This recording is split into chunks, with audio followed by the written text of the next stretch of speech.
Vegetable puff blades ఇవి ఎలా చేయడమో నేర్చుకుందామండి. దీనికైతే కనుక నల్ల జీర ఆట అవి ఉపయోగపడతాయి. ఇది ఎక్కువగా మైదా పిండితో చేస్తారండి. ఇది ఒరిస్సా ఐటము.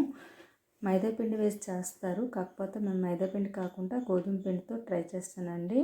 ముందుగా మనము చపాతీలాగా చేసుకొని తర్వాత వాటిని నల్ల జీర ఒకవైపు వేయాలండి.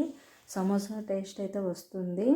నల్ల జీర వేసి గట్టిగా అద్దుకోవాలి. తర్వాత దాన్ని టర్న్ చేసుకొని దాంట్లో ఉల్లిపాయ ముక్కలు, పచ్చిమిర్చి వేసుకుంటే వేసుకోవచ్చు, కానీ పచ్చిమిర్చి వేయకుండా మనం కూడా చేసుకోవచ్చు, ఎందుకంటే నల్ల జీర ఉంటుంది కాబట్టి. తర్వాత ఇంకో కొన్ని ఏంటంటే మనం ఇంట్లో ఉన్న కర్రీ ఉన్నా లేకపోతే పొటాటో కూడా కర్రీలా చేసేసి దాంట్లో పెట్టుకోవచ్చు. తర్వాత మనం డీప్ ఫ్రై చేసుకోవడమని.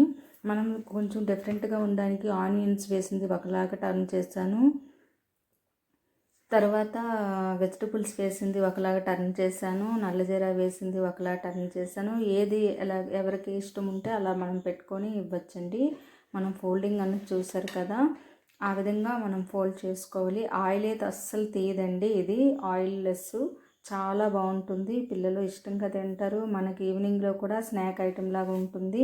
పఫ్స్ ఎక్కువగా దాంట్లో డాల్డా అవి వేస్తారు, మైదా పిండితో చేస్తారు. ఇదైతే కనుక పఫ్ లాంటి టేస్ట్ అయితే వస్తుంది, సమోసా టేస్ట్ వస్తుంది, చాలా బాగుంటుంది. మనకి సమోసాలు తినాలన్నప్పుడు కానీ పఫ్ తినాలన్నప్పుడు కానీ ఇంట్లో ఇలా తయారు చేసుకుంటే చాలా బాగుంటుంది.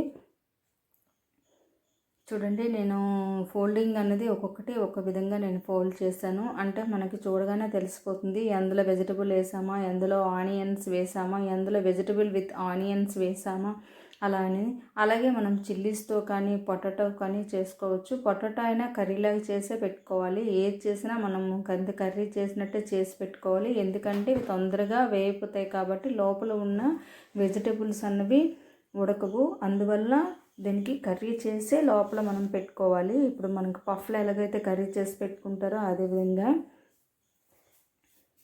దీంట్లో చాలామంది సోడా కానీ బేకింగ్ పౌడర్ కానీ వేస్తారండి. అవి ఏమీ నేను యూజ్ చేయను. కెమికల్స్ కానీ ఫుడ్ కలర్స్ కానీ ఏవి యూజ్ చేయకుండా చేస్తాను. నేను చేసినవే పెడుతున్నానండి. దానికి వేరేగా నేను ప్రిపేర్ చేసి అయితే నేను పెట్టను. మీకు నచ్చితే లైక్ చేయండి, షేర్ చేయండి, వీలుంటే కామెంట్ చేయండి. చాలా బాగుంటుంది, చాలా చాలా టేస్టీగా ఉంటుంది. నేను ఏమి చేసినా ఇంట్లో ఫుడ్, హోమ్ మేడ్ ఫుడ్సే ట్రై చేస్తుంటానండి.